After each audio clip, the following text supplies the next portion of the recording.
عزیز کوئی حرج نہیں. آگے بہرحال کسی نے سوال کیا اگر وضو کرنے کے بعد اعضاء کو نہ پوچھے تو کیا گناہ ہوگا؟ دیکھیے وضو کرنے کے بعد آپ صلی اللہ علیہ وسلم سیدھے نماز پڑھتے ایسی بھی روایتیں ہیں، اور وضو کرنے کے بعد آپ پوچھ کر جاتے ایسی بھی روایتیں ہیں. تو جو آپ کو بہتر لگے آپ کیجیے.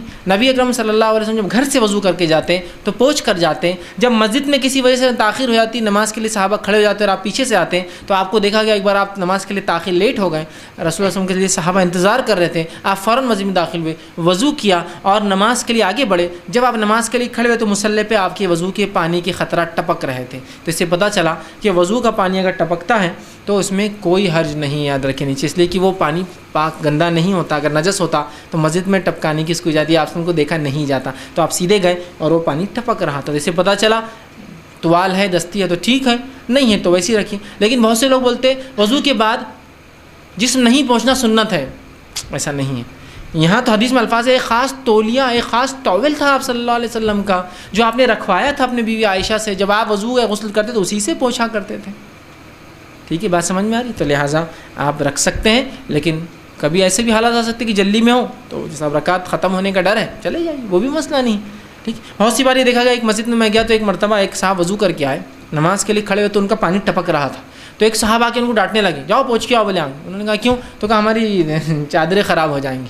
ہماری وہ کیا تھی وہاں بچھی ہوئی ایک اسپیشل میٹ تھی جو بہت موٹی ہوتی ہے. تو میں نے کہا ایسی چادر کیوں بچھاتے ہو جس کے اندر ایک آدمی نماز کو آئے تو اب تولیہ نہیں ہے، دستی نہیں تو کیا کرنا، باہر کھڑا نہ سکھاتے اپنے آپ کو، لاجیکل نہیں ہے نا. تو نہیں بولے وہ ایسا نہیں ہوگا. دوسری بار میں نے ان کو دیکھا ایک آدمی نے گیلی دستی رکھی تو اس کو ڈانٹ رہا، اٹھاؤ بدبو ہو جاتی ہے ہماری چٹائیوں میں. میں نے کہا ایسی نمازیں کیوں پڑھا رہے ہو جس کے اندر بدبو اور فلاں مسئلہ ہے. اس لیے کہ آپ سب کو تو دیکھا کہ آپ سیدھے آئے مصلی پہ کھڑے ہوئے. مطلب ہماری مسجد ایسی ہونی چاہیے کہ ہر آدمی کے لیے، بلکہ میں تو یہ کہتا ہوں مسجدوں میں بچھونا ہونا ہی نہیں چاہیے. آپ صلی اللہ علیہ وسلم ایک شخص کو دیکھا وہ بچھا کر پڑھا تو کہا کیا نیچے گندا ہے؟ تو کہا نہیں. تو کہا ہٹا نیچے پڑھ، فرشی صاف ہے تو اس پہ پڑھو، صاف نہیں ہے تو پھر بچھانے کی بات آئیں گی. اس کے بعد ہمارے پاس جانماز بچھانے کے لیے بھی پھر ایک جگہ ڈھونڈتے ہم صاف. جانماز کا مقصد یہ کہ جہاں صفائی کا احتیاط نہ ہوگی وہاں جانماز ڈالی جائے. ٹرین میں پڑھ رہے احتیاط کا مسئلہ، بس میں پڑھ رہے بس اسٹاپ پہ آپ کو پڑھنا ہے احتیاط کا مسئلہ. جانماز اسی لیے ڈالی جاتی ہے کہ نیچے یقین نہیں آپ کو کیسا ہے. تو جانماز کو بھی پھر پتہ نہیں کیا، پھر اس پہ چٹائی پر موٹی قالین کے اوپر وہ اسپنج کا اتنا گدا اسپنج کے اوپر ایک وہ، اور پھر وہ ڈالنے کے بعد بولے یہ خراب نہیں ہونا بلکہ اس پہ چادریں اور پھر وہ چادریں خراب نہیں ہونا بلکہ اس پہ ایک چادر اور.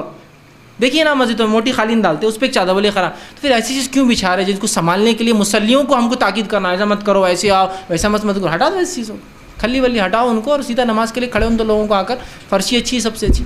بہت سے لوگ اگر عرب علاقوں میں گئے ہوں گے تو بہت سی مساجد میں صرف ماربل ہوتا ہے، مطلب فرش ہوتی ہے، وہاں کچھ بھی نہیں، بچھاوا ہوتا ہی نہیں.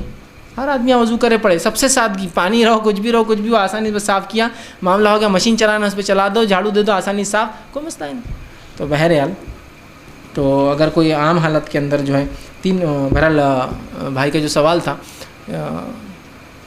جی، تو بہرحال تو اس کے لیے جو احتیاط بہرحال کرے. اور بہرحال گناہ کا بہرحال چٹھی پہ تھا تو گناہ بہرحال نہیں ہوتا اگر وہ نہ دھوئے تو. جی السلام علیکم. وعلیکم السلام.